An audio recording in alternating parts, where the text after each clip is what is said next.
break, we talked a little bit about your introductory into brewing and how you were kind of just thrown head first into it and had to figure it all out. And the bottom line, it was nobody's choice. I mean, it's how it had to happen. I mean, there was like, that's just the only way it would have worked for anybody. The company, me, them, or anything else. So, right. I mean, it's just, there was no other choice there. So, like, I've sort of like forged my way to where I'm at right now a lot on my own. I did a lot of like learning on my own and a lot of like learning what I shouldn't do on my own. And, you know, I mean. There's no better teacher, at least as a home brewer, there's no better teacher than producing a batch of bad beer. Well, luckily, I mean, honestly, when it comes down to it. Although you can't afford to do that. Well, I mean, I never had the option of producing a beer that we couldn't serve. Right. So I never really had an option of producing a beer that wasn't at least good. Right. You know, good was like the lowest I could ever go. I could never go below good. So, you know, a good beer was okay to serve, and we would get, you know, and it would go through everything. You know, luckily, after a year or two, things got better and better and better and became great beers, you know. And I became much better at formulating recipes and also understanding the pipeline. I mean, when you're in a situation with a brew pub that's selling as much beer as we are, normal brew pubs in this country would probably do 800 to 1,000 barrels a year. Okay. And we're doing 22 out of Greensboro. So what's on the horizon for you guys? Like, are you planning on expanding your core, or we're expanding? Go through... The bottom line is what we're going to do is expand the brewery, like the production brewery. So right now we're currently looking for a location to house a much bigger brewery, like 100,000 barrel brewery.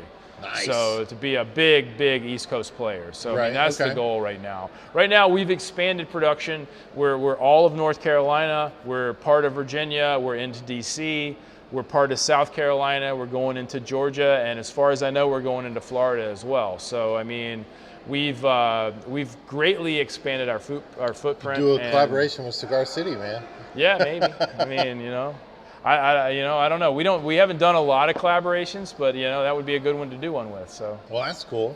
I mean, it's always good to be making more beer. I mean, the world can't have enough beer.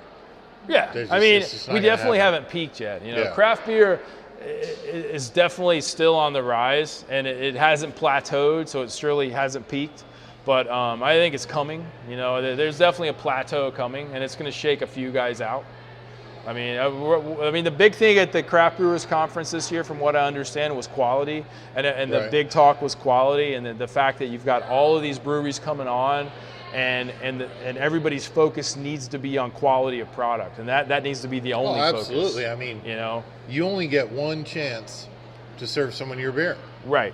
So if a brewery gives me a beer, or I buy a beer from a brewery, and I don't like that beer, I think it's got off flavors in it, or it's just, even if it's not the brewer's fault. Right. If that retailer stored that beer improperly. Exactly. And that comes about a lot. Or they stored it too long. Right. Which is the biggest problem, right. If it's too old, I mean, we've got bottle shops in the area that have thousands of bottles of beer. It's difficult to keep those beers fresh. Yes. So if you buy, let's just take an IPA as a perfect example. You take an IPA, you know, hops degrade quickly. Yes. So if you get an IPA that's 6 months old and you taste it, you're like, nah, it's dead. It's not so good. You don't blame it on anybody else but the brewery. Right. You're like, well, their other beers can't be so good. Right. So, I mean, at least, I try not to. And that's part of the problem. And that's one thing that Stone has been really smart about, is the whole enjoy by thing.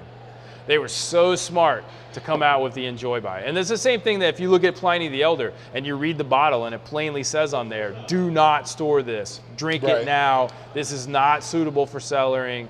And that's what everybody needs to understand about hoppy beers. Don't buy them and squirrel them away. Drink them as soon as you get them. Oh, absolutely. They're never going to be better than the day you pay for it. It's not going to be any better on day two. The very day you pay for it is the best that beer is ever going to be. So what you're saying is all breweries should put bottle dates on their beers. I completely, yes. Yeah, I agree. I would love to see, not a best before date, but a bottled on date. Because I would rather see a brewed on date. There you go. Rather than even a bottled on date. Because who knows how long at some breweries that it sat in their tanks. Yeah, I'd settle for a bottle date. A bottle date's great. Yeah. The whole best before date, I never know how many months they expect it to be best before. I usually assume right. 3. Well, somebody like Stone, as hop forward as they are, their whole point of that is making sure that people aren't buying this special beer and sticking it in their refrigerator and waiting on it, And it was so smart. In fact, I don't even think it should be an enjoy by date. I think it should be a dead on date. The date should be, this beer is going to be dead on this date. Drink it before, and it should be like 6 or 8 weeks. I mean, an IPA needs to be consumed immediately. In my own homebrew, I have noticed a difference between IPA within a few weeks. It starts to drop. What happens on a lot of hops and a lot of IPAs is on week 5 or 6, they start to sweeten up. The bitter seems to start fading, and a lot of the fruit starts coming out for sure. And that's only gonna last a week or 2. Yeah. It's gonna get like overly fruity, and then it's gonna die. It's gonna be like sherry almost. It's gonna have that really like. Their 11th anniversary was Ruination. Was when they came up with Ruination. So a buddy of mine found in his closet an original bottle, a 22-ounce bomber, of their 11th anniversary beer, and we decided to drink it the other day. And so, if I recall correctly, it was 6 or 7 years ago, their 11th anniversary. I managed to make it through. We split the bomber between 3 people. Right. I managed to make it through half the glass before I had to throw it in the sink. But amazingly enough, it still had some bitterness, but it was like cloyingly sweet. It gets really sweet, and it gets this really funky, like a combination of like sherry and cardboard is the way. It's almost like it's oxidized. It's a little bit like being oxidized, but then it's also like this really weird like sherry thing that comes out of it. Right. And it comes from the malt, I think. I think the malt is finally breaking through all of that hop, because the hop is breaking down, and all of that malt that you didn't taste at the beginning. Because if you think about it, a great beer to cellar is a malt forward beer. A big stout, something else that's super malty. So I think what happens is the hops break down, the malt comes through, and then it starts getting sweeter, and then it's just all out of whack. It just doesn't work, So as far as everything goes, drink your IPAs, don't sit on them. Go to the store, buy them the day you're going to drink them, don't squirrel them away. It makes no sense. IPAs, pale ales, Cascadian dark ales, anything with hops in it. Well, those don't exist. Hey, don't even talk to me about that, because I don't believe in the whole black IPA thing. Or the black, India black. I'm a CDA guy, so you're never going to teach me different. I wasn't trying to. I think it's all. It's crap. It boils down to marketing, man. Right, exactly. I prefer the Cascadian dark ale term. I'll never call anything a black IPA ever, because I think it's the most asinine term I've ever heard in my life. It's like brewing a blonde stout. Where it's a blonde stout, it's a black IPA. What the hell? What about an India black ale? Well, I think that's the BJCP's approach, is that's what they're going to call it, is the India black ale. Because then people know what to expect. I like the I just think Cascadian dark ale sounds good. I think that gives ownership over a certain region. But there's no sense in. This is like arguing apples and oranges. I mean, who cares? Yeah, it really is. But, yeah, man. So, well, great. We're going to round things up a little bit. Any beer wisdom you'd like to share with our viewers? Drink what you like, man.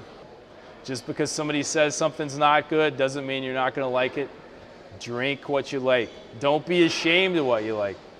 I can't stress that enough. My favorite beer in the world has the lowest rating in history on Rate Beer. Yeah, drink what you like. That's that. I couldn't stress that more. That's really what drives everything. I mean, why would you want to waste your beer drinking? We all have finite beer drinking time on this earth. Right. Why would you want to waste that on bad beer? Exactly. Well, if you like bad beer, you may love diacetyl. You may find a beer that's loaded with diacetyl, but if it tastes good to you, it's not bad beer. Exactly. So. Right. Exactly. No, I'm going to leave my butter for the popcorn. Yes, yeah. I prefer the microwave popcorn to stay in the microwave, but who knows? Some people's palates may prefer that. So. Well, thanks, Mike. Yeah, I appreciate the beers. Yes, man. sir, man. Delicious. Anytime.